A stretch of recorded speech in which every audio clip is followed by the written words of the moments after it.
வணக்கம். நம்ம இன்னைக்கு நற்றினையில 189வது பாடல் பார்க்க போறோம். இது பாலை, அப்புறம் குறிஞ்சி, அப்புறம் நெய்தல். சோ 3 வித்தியாசமான திணைகள் இன்னைக்கு நமக்கு வகுப்புல இருக்கு. இது பிரிவிடை மெலிந்த தலைமகளை தோழி வற்புறுத்தியது. அதே வழக்கமான நமக்கு தெரிஞ்ச ஒரு துறைதான். பிரிவினுடைய நீளத்தினுடைய அச்சம் அவளை கவலைப்பட வைக்குது. அதனால வருந்துறா. இங்க தோழி அவளை ஆறுதல் படுத்துறா. எங்க போயிட போறான் அவன்? எங்க போக முடியும்னு நீ நினைக்கிற? இப்ப போனவன் எங்க போயிடுவான்? இது களவு காலத்து பிரிவு இல்ல, இது கற்பு காலத்து பிரிவு. அப்படிதான் உரையில சொல்றாங்க. களவு காலத்து பிரிவுகளையே நீ தாங்கி இருந்த இல்லையா? ஏன்னா களவு காலத்திலேயாவது நிச்சயம் கிடையாது, நிச்சயமாக திரும்பி வருவானா, திருமணம் செய்து கொள்வானான்னு தெரியாது. இது கற்பு காலத்து பிரிவு. அதனால ஒண்ணும் பயப்பட வேண்டியது இல்ல. போனா இங்கதான் வரப்போறான், நேரா எங்கேயும் போகிறதுக்கு எங்கேயும் வாய்ப்பு கிடையாது. எங்க போயிடுவான் நீ நினைக்கிற? கவலைப்படாத, திரும்ப வந்துருவான் அப்படின்னு சொல்லிட்டு அதுக்கு ஒரு அழகான ஓமையை சொல்றா. ரொம்ப அழகான பாட்டு இது. ஆசிரியர் பெயர் தெரியல. சோ இந்த ஆசிரியர் பெயர் தெரியாத நற்றினையில நிறைய அழகழகான பாடல்கள் இருக்கு. அவங்க எல்லாம் யாரோ தெரியாது, ஆனா அவங்களை நம்ம நினைச்சுப்போம். தம் அலது இல்லா நம் நயந்து அருளி இன்னும் வாரார் ஆயினும் சென்னியர் தெரல் அரும் கடவுள் முன்னர் சீரியாழ் நரம்பு இசைத்தன்ன இன் குரற் குறுகின் கங்கை வங்கம் போகுவர் கொல்லோ எவ்வினை செய்வர் கொள் தாமே வெவ்வினை கொலைவல் வேட்டுவன் வலை பறிந்து போகிய காணப்புறவின் சேவல் வாய் நூல் சிலம்பி அம்சினை வெறுவும் அலங்கல் உலவை அம்காடு இறந்தோரே. அம்காடு, அம்னா அழகிய அழகிய காட்டு. அது காஞ்சிருந்தா கூட அழகான காட்டு பகுதி தான். அந்த காடு வழியாக அவன் தாண்டி பொருளீட்டுவதற்காக இப்பொழுது பிரிந்து போயிருக்கிறான். எப்படிப்பட்ட காடு அப்படிங்கிறதுக்கு ஒரு ஓமை சொல்றான். அதுதான் இந்த பாட்டினுடைய இறைச்சி. இதே உள்ளுரை இறைச்சி நம்ம நிறைய பாடல்களை பார்த்திருக்கோம். கொலைவல் வேட்டுவன் வலை பறிந்து போகிய காணப்புறவின் சேவல். கொலை செய்யக்கூடிய வேட்டுவன் வலை விரித்து வைத்திருக்கிறான். அதுல காணப்பறவையினுடைய சேவல், ஆண் பறவை மாட்டிக்கொள்கிறது. ஆனால் எப்படியோ அதுல இருந்து தப்பிச்சு அந்த நூலை அறுத்துட்டு அது வெளியில ஓடி வந்துருது. கொலைவல் வேட்டுவன் வலை பறிந்து போகிய, பரிந்துனா அதை தாண்டி, அந்த வலையை அறுத்துட்டோ அல்லது வலையை தாண்டியோ எப்படியோ அந்த வலையிலிருந்து தப்பித்து விட்ட வலை பறிந்து போகிய காணப்புறவின் சேவல் ஆண் பறவை. வாய் நூல் சிலம்பி அம்சினை வெறுவும். அவ்வளவு பெரிய அந்த, ஏன்னா வலை கொஞ்சம் நல்லா அடர்த்தியா இருக்கும் இல்லையா? அதை அதை பிக்கிறது ரொம்ப ஈஸி கிடையாது. ஆனால் அதையே பித்து கொண்டு ஓடிய சேவல் தன்னுடைய வாயில லேசாக சிலம்பியினுடைய நூல் படும்போது, சிலந்தி வலையினுடைய நூல் லேசாக படும்பொழுது அதை கண்டு பயப்படுகிறதாம். எவ்வளவு பெரிய வலையை அறுத்துட்டு வெளியில ஓடி வந்திருக்கு. ஆனால் ஒரு சின்ன சிலந்தியினுடைய நூல் வாய்ப்புறத்துல இப்படி பட்ட உடனே அது பயந்து வெறுவோம்னா அச்சம் கொண்டு வெருண்டு ஓடுகிறது. அப்படிப்பட்ட அழகிய காடு அப்படிங்கிறா. அப்போ இந்த இந்த ஓமைதான் தலைவிக்கானது. அவன் களவு காலத்துல பிரிந்திருக்கும் பொழுதெல்லாம் அதை பத்தி நீ கவலையே படல. ஆக்சுவலா கவலைப்பட வேண்டிய விஷயம் அதுதான். ஆனால் அதை நீ அச்சம் இல்லாமல் எப்படி ஆண் புறா வலையிலிருந்து விழுந்து தப்பித்து விட்டதோ அது போல களவு காலத்து பிரிவை நீ தாங்கி இருந்துட்ட. ஒரு சிலம்பி நூல் பட்டதற்கு அது அச்சப்படுவதை போல இப்பொழுது கற்பு காலத்து பிரிவுக்கு ஏன் நீ அச்சப்படுற? அவன் எங்க போயிடுவான்? கங்கை வங்கம் போகுவர் கொல்லோ. கங்கையில போய் அதுல கப்பல் ஏறி போயிடுவானா? அல்லது எவ்வினை செய்வர் கொள், இல்ல வேற ஏதாவது வேலை தேடிட்டு எங்கேயாவது போயிடுவான்னு நினைக்கிறியா? எங்கேயும் போக முடியாது. அவன் எங்கேயும் போகவும் மாட்டான். காரணம் தம் அலது இல்லா நம் நயந்து அருளி. அவனுக்கு நல்லா தெரியும் நமக்கு அவன்தான் துணை என்று. இது ரொம்ப அழகான ஒரு வரி. இதே வரியை நம்ம நற்றினையில முதல் பாட்டிலையும் பார்த்தோம்.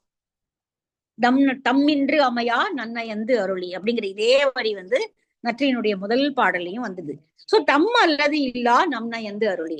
நம்மை தன்னை விட்டால் நமக்கு வேற யாரும் கிடையாது அப்படிங்கிற எண்ணம் அவனுக்கும் உண்டு. நீ கவலைப்படுற மாதிரி அவன் எங்கேயோ போயிட்டானே அப்படின்னு நீ கவலைப்படுற மாதிரி, ஐயோ நான் இல்லைன்னா அவன் என்ன செய்வா அப்படிங்கிற அக்கறை அவனுக்கும் உண்டு. அதனால அவன் திரும்பி வந்துருவான். இன்னும் வாரார் ஆயினும். அப்ப இது வரைக்கும் அவன் வரல அப்படின்னாலும் நிச்சயமாக சீக்கிரமாக திரும்பி வந்து விடுவாங்க. கங்கையில போய் கப்பல் ஏறி போகிறானா அப்படிங்கிறதுக்கு கங்கையில ஒழிக்கக்கூடிய ஒரு பறவையினுடைய குரல் இசையை சொல்றான். சென்னியர் தெரல் அரும் கடவுள் முன்னர் சீரியாழ் நரம்பு இசைத்தன்ன இன் குரற் குறுகின் கங்கை வங்கம் போகுவர் கொள்ளும். பறவைகள் ஒலிக்கின்ற கங்கை கரை. எந்த மாதிரி பறவைகளுடைய ஒலி அப்படின்னா, தெரல் அரும் கடவுள், அச்சத்தை தருகின்ற கடவுளுக்கு முன்னால் ஒரு பிச்சை பாத்திரத்தை ஏந்தி, செந்நியர் அப்படின்னா இறங்கும் பாத்திரம் அப்படின்னு இங்க கொடுத்திருக்கு, ஏந்தி சிறிய யாழை ஒலி எழுப்பி அந்த பாணர்கள் பாடக்கூடிய அந்த சிறிய யாழினுடைய ஒலியை போன்ற குரல் எழுப்புகின்ற குருகுகள் நிறைந்திருக்கக்கூடிய கங்கை. அந்த கங்கையில இருக்கக்கூடிய கப்பல்ல ஏறி எங்கேயாவது போயிடுவானா? கங்கை வங்கம் போகுவர் கொல்லும். அப்ப அந்த காலத்துல அவ்வளவு தூரம் கங்கை போய் அந்த கப்பல்கள் அந்த எல்லாம் அங்கிருந்து கங்கையில இருந்து வேறு கப்பல்கள்ல ஏறி வேற நாடுகளுக்கு பயணம் செய்ததெல்லாம் அவங்க தெரிஞ்சு வச்சிருக்காங்க. கங்கை வங்கம் போகுவர் கொல்லோ, எவ்வினை செய்வர் கொள். வேற என்ன வேலை செய்வான் அவன்? வேற என்ன பண்ண முடியும்? முடிச்சுட்டா இங்க திருப்பி வரப்போறான், அவ்வளவுதான். வேற ஏதாவது செஞ்சிருவா, நீ பயப்படுறியா? தேவையே இல்லை. வெவ்வினை கொலைவல் வேட்டுவன் வலை பறிந்து போகிய காணப்புறவின் சேவல். அதேதான் நம்ம முன்னாடி பார்த்த மாதிரி, கடவு காலத்தினுடைய பிரிவுக்கே அச்சப்படாத நீ கற்பு காலத்து பிரிவுக்கு ஏன் அச்சப்படுகிறாய்? அவன் திரும்ப வந்து விடுவான், கவலைப்படாதே அப்படின்னு சொல்லி அவனை தலைவியை தோழி தேற்றுகிறாள். அழகான பாட்டு இல்லையா? நம்ம திரும்ப ஒரே தடவை பாட்டை மட்டும் பார்த்துருவோம். தம் அலது இல்லா நம் நயந்து அருளி இன்னும் வாரார் ஆயினும் சென்னியர் தெரலரும் கடவுள் முன்னர் சீரியாழ் நரம்பு இசைத்தன்ன இன்குரல் குருகின் கங்கை வங்கம் போகுவர் கொல்லோ, எவ்வினை செய்வர்கொள் தாமே வெவ்வினை கொலைவல் வேட்டுவன் வலை பறிந்து போகிய காணப்புறவின் சேவல் வாய்நூல் சிலம்பி அம்சினை வெறுவும் அலங்கல் உலவை அம்காடு இறந்தோரே. உலவைனா காற்று, காற்று வீசுகின்ற. அலங்கல் உலவைனா அதாவது அந்த காட்டுல பெரும்பாலும் கட்டிடங்களோ மனிதர்கள் நடமாட்டமோ இல்லாததுனால காற்று சுழன்று சுழன்று அடிக்கிறது. அதுதான் அலங்கல் உலவை. நல்லா இருக்கு இல்லையா? அலங்கல் உலவை இருக்கக்கூடிய அந்த காற்றின் வழியாக சென்ற தலைவன் சீக்கிரம் திரும்பி விடுவான் அப்படின்னு சொல்லி தேற்றுகிறாள் அவளை. சரி, அடுத்த பாட்டு குறிஞ்சி. தலைமகன் தன்னுடைய நெஞ்சிற்கு சொல்லியதாக அமையக்கூடிய பாடல். 3 துறை கொடுக்குறாங்க இந்த பாட்டுக்கு. உரையாசிரியர்கள் 3 துறை கொடுக்குறாங்க. ஒண்ணு, பின்னின்ற தலைமகன் ஆற்றானாகி நெஞ்சிற்கு சொல்லியது. அந்த குறி இடத்துல அவங்களை சந்திக்க முடியாததுனால அவனுடைய நெஞ்சத்தில் அவன் வருத்தப்பட்டு சொல்லியது அப்படின்னு எடுத்துக்கலாம். அல்லது அவர்கள் சொன்ன இடத்திற்கு வந்து அவளை பார்க்க முடியாமல் திரும்பும் போது அதை நினைத்து சொல்லியதாக இருக்கலாம். அல்லது ஒரு பிரிவின் காரணமாக பிரிந்து கொஞ்ச தூரம் போயிட்டு, பொருள் வயிறு பிரிந்து கொஞ்ச தூரம் போயிட்டு அவளை பிரிந்திருப்பது தாங்க முடியவில்லையே, என்ன செய்வது அப்படின்னு சொல்லி சொன்னதாகவும் இருக்கலாம். இந்த 3மே இதுக்கு பொருந்தி வரக்கூடிய பாடலாதான் இது இருக்கு. இங்க வந்து அவளுடைய புன்னகைக்கு மகிழ்ந்திருந்த நீ அவளை பெறுதல் என்பது அரிதாக இருக்கிறதே அப்படிங்கிற மாதிரி இந்த பாட்டு அமைஞ்சிருக்கு. நோ இனி வாழிய நெஞ்சே மேவார் ஆரரன் கடந்த மாறி வன்மகிழ் திதலை எகின் சேந்தன் தந்தை தேன் கமழ் விரித்தார் இயல் தேர் அழிசி வண்டு மூசு நெய்தல் நெல்லிடை மலரும் அரியல் அம் கழனி ஆற்காடு அன்ன காமர் பனை தோள் நலம் வீறு எய்திய வலைமான் மழைக்கண் குறுமகள் சில்மொழி துவர்வாய் நகைக்கு மகிழ்ந்தோயே. அவளுடைய நகை புன்னகையை கண்டு நீ மகிழ்ந்தாய், அதனால அவ கிடைக்கப்பெறாத போது நீ துன்புறுகிறாய். ஆனா என்ன செய்வது? நீ அந்த துன்பத்தோடு தான் வாழ்ந்தாகணும். நோ இனி வாழிய. நோனா நோமின் நெஞ்சே, நோமின் நெஞ்சே. நம்ம முன்னாடியே பார்த்திருக்கோம், குறுந்தொகையில அந்த வரி வந்திருக்கு. நோம் என் நெஞ்சே, வருந்தாதே, என்னுடைய நெஞ்சமே வருந்தாதே. நோ இனி வாழிய, என்னுடைய நெஞ்சே நீ வாழ்வாயாக. நீ வருத்தம் தான் படணும், ஆனா வர வழி இல்லை. ஆனால் வருத்தப்படாதே, வாழ்வாயாக. மேவார் அடுத்த வரக்கூடிய 5-6 வரியுமே வந்து அழிசி என்ற மன்னனுடைய ஆற்காடு என்ற ஊரினுடைய அழகை சொல்வது. அந்த ஆற்காடு போன்றவளாகிய தலைவி, ஆற்காடு என்று ஊரை ஒத்த அழகுடையவளாகிய தலைவி. இது வந்து முசிறி போன்ற, தொண்டி போன்ற அப்படிங்கிற ஓமைகள் வந்து நம்ம நிறைய பாட்டுல பார்த்திருக்கோம். இந்த ஊரை போன்ற அழகுடையவள் தலைவி அப்படிங்கிற மாதிரி வர்றது வந்து சங்க இலக்கியத்துல நிறைய இடத்துல பயின்று வர்றதை நம்ம பார்த்திருக்கோம். இதுல வந்து சேந்தன் தந்தையினுடைய மகனாகிய அழிசியினுடைய ஊராகிய ஆற்காடு, அந்த ஆற்காடு போன்ற அழகுடையவள், அவ்வளவுதான். இப்படிப்பட்ட அந்த அழகுடையவளுடைய புன்னகையை பார்த்து நீ மயங்கி நின்றாய். இப்போ உனக்கு கிடைக்கல, அல்ல குறிப்பட்டிருக்கலாம், பிரியன் இருந்திருக்கலாம், அல்லது பார்க்க இனிமே வர முடியாம இருந்திருக்கலாம். சோ ஏதோ ஒரு காரணம் அவளுக்கு. அப்போ அப்படிப்பட்டவளை நினைத்து நீ மகிழ்ந்து கொள்ள வேண்டியதுதான், வேற வழியே கிடையாது, வருத்தப்படாதே அப்படின்னு சொல்லி தலைவன் தன்னுடைய நெஞ்சத்தை தேற்றுகிறான்.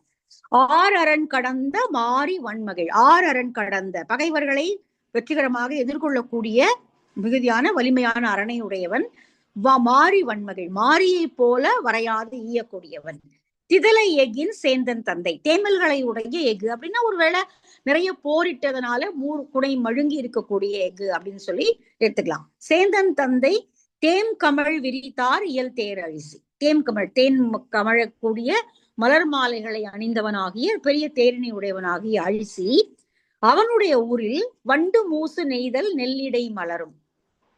மூசு அப்படின்னா வண்டுகள் மொய்க்கின்ற ஒலிக்கின்ற, மூசு அப்படிங்கிறது வண்டுகள் ஒலிக்கின்ற நெய்தல் மலர்கள், நெல்லிடை அந்த கழனியில நெல் கழனிகள்ல நெய்தல் மலர்கள் இடையிடையே மலர்ந்திருக்கின்றன. அப்படிப்பட்ட அழகான கழனிகளை உடைய ஆற்காடு என்னும் பகுதி, அது வந்து அழிசிக்குரியது.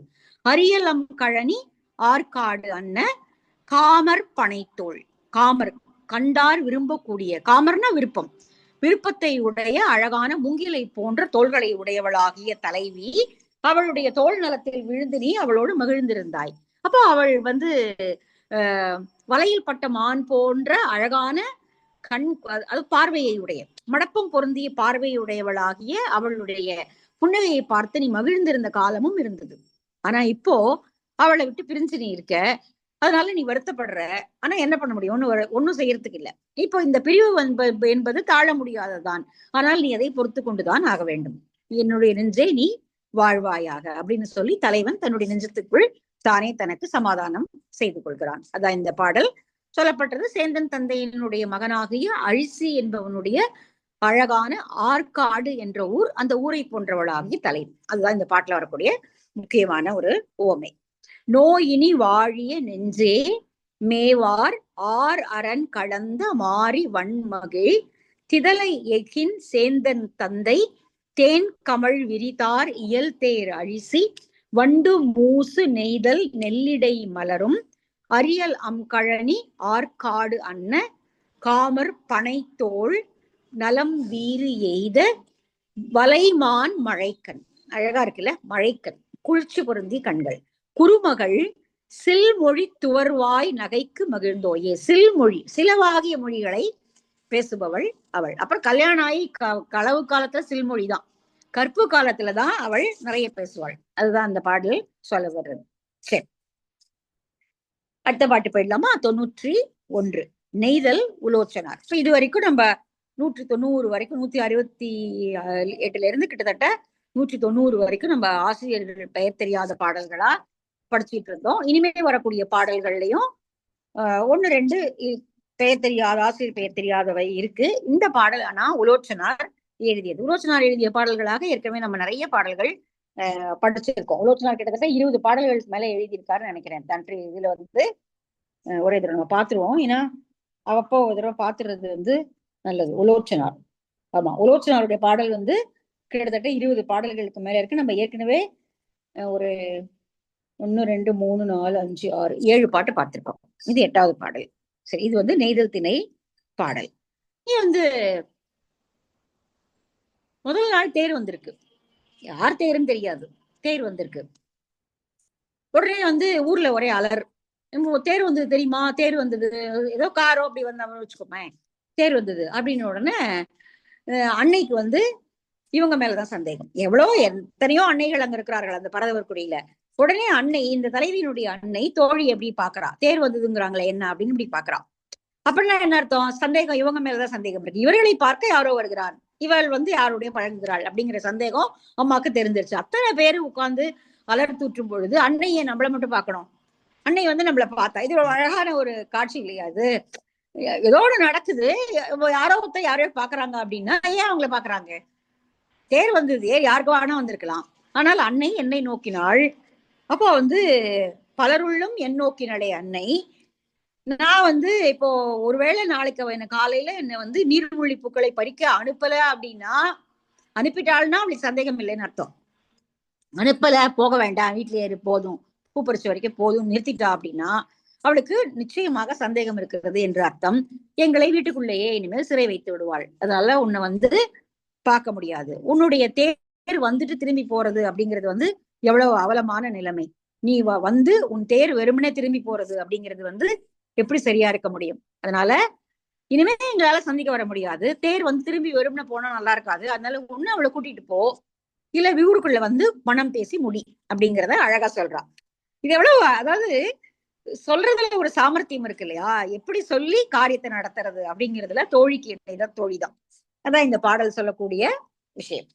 சிறுவி ஞாழல் தேன் தோய் ஒள் இனர் நேர் இழை மகளிர் வார் மணல் இழைத்த வண்டற்பாவை வனமுலை முற்றத்து ஒன்பொறி சுணங்கின் ஐது படத்தாம் கண்டல் வேலி காமர் சிறுகுடி. இது அவங்க ஊரை பற்றிய வர்ணனை.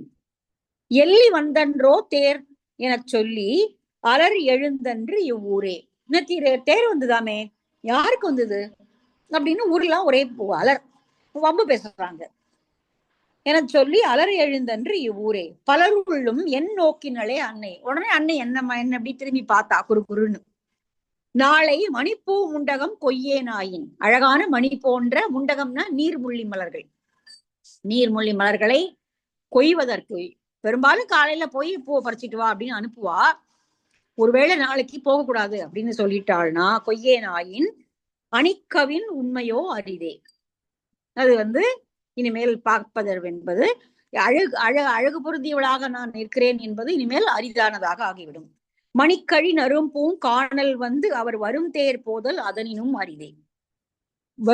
வரும் வரும் தேர் போதல். வரும் தேர் பாருங்களா, அந்த தேர்ல அவன் இருக்கான், ஆனா அது வரும் தேர் போதலாம். வரும் தேர் அவர் வரும் தேர் போதல்.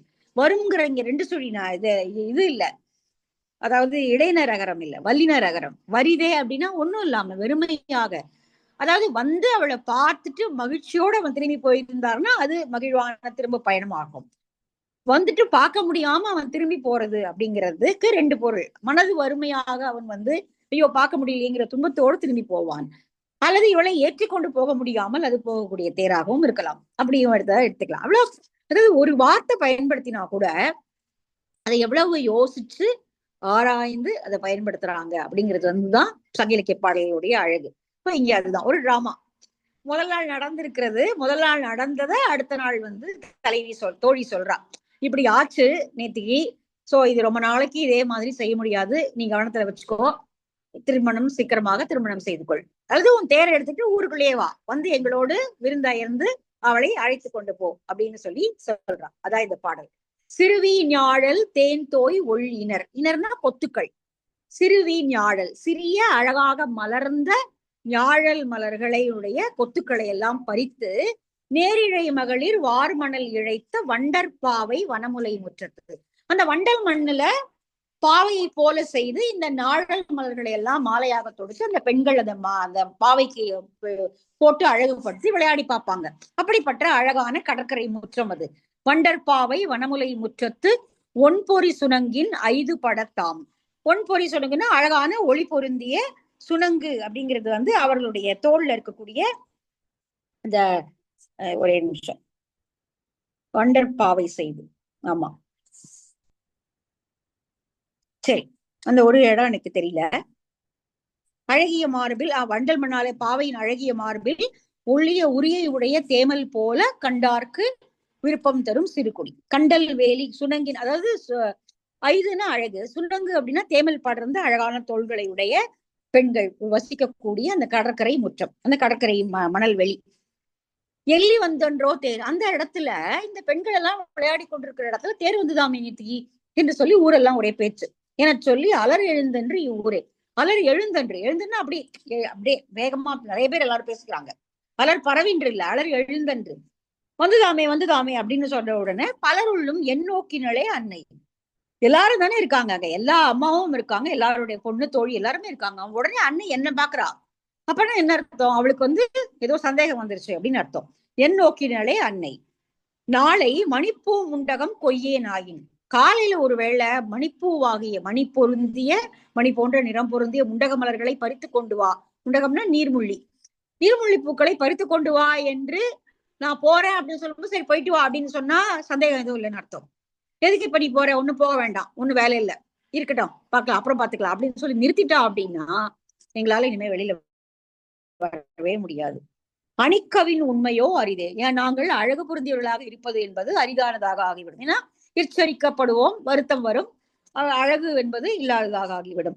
மணிக்கழி நரும் பூங்காணல் அந்த அழகான மணி போன்ற பூக்கள் நிறைந்திருக்கக்கூடிய அந்த காணலம் சோலை கிட்ட அவனுடைய தேர் திரும்பி போகும் இல்ல, அது நினைச்சா எவ்வளவு வருத்தமா இருக்கு. இப்ப நாங்க வர முடியாது அந்த இடத்துக்கு, அன்னை எச்சரித்து விட்டாள். உன்னுடைய தேர் நீ எங்களை பார்க்காம நீ வருத்தத்தோட திரும்பி வெறும் தோரையோட போவையே அப்படின்னு நினைக்கும் போது இன்னும் அது வருத்தமா இருக்கு எங்களுக்கு. அதனால நீண்ட நாட்களுக்கு இதே போல நீ களவில் சந்திக்க முடியாது, விரைந்து திருமணம் செய்து கொள் அப்படின்னு சொல்லி தோழி சொல்றா. நறுப்பும் காணல் வந்து அவர் வரும் தேர் போதல் அதனினும் அரிதே. அவனுடைய தேர் வெறுமையாக திரும்புதல் என்பது நினைத்து பார்ப்பதற்கே. அப்போ ஒரு இடத்துல வரேன்னு சொல்லிட்டு இவ வருவான்னு அவன் வந்துட்டான், ஆனா இவளால வர முடியல அப்படின்னும் போது இங்க போக முடியாம இருக்கக்கூடிய இவளுடைய மனசுல அவ்வளவு வருத்தம் எழுகிறது. போய் பார்த்து சொல்லிட்டு வந்தா கூட பரவாயில்ல, ஆனால் போகவே முடியாது, ஐயோ வந்து காத்திருப்பானே அப்படிங்கிற ஒரு எண்ணம் வந்து அவளை இன்னும் வருத்துகிறதாக இருக்கிறது. சோ இதுதான் இங்க நிலைமை. விரைவில் திருமணம் செய்து கொள், இதே போல நீட்டாதே, ஊரில் அலர் எழ ஆரம்பித்து விட்டது அப்படின்னு சொல்லி தோழி இங்க சொல்றா. தோழி தலைமகன் சிறைப்புறமாக செழிப்புருவாள் வேண்டி சொல்லியது. பாட்டை ஒரே தடவை பார்த்துருவோம். சிறுவி ஞாழல் தேன் தோய் ஒள் இனர் நேர் இழை மகளிர் வார் மணல் இழைத்த வண்டற்பாவை வனமுலை முற்றத்து ஒன் பொறி சுணங்கின் ஐதுபடத்தான் கண்டல் வேலி காமர் சிறுகுடி எள்ளி வந்தன்றோ தேர் எனச் சொல்லி அலறி எழுந்தன்று இவ்வூரே பலருள்ளும் எண்ணோக்கினளே அன்னை நாளை மணிப்பூ முண்டகம் கொய்யேனாயின் அணிக்கவின் உண்மையோ அரிதே மணிக்கழி நரும் பூம் காணல் வந்து அவர் வருந்தேர் போதல் அதனினும் அரிதே. சரி, அழகான பாடல். இந்த பாட்டோட நிறுத்திப்போம். மீதி பாடலை அடுத்த வகுப்புல பார்க்கலாம். பாய்.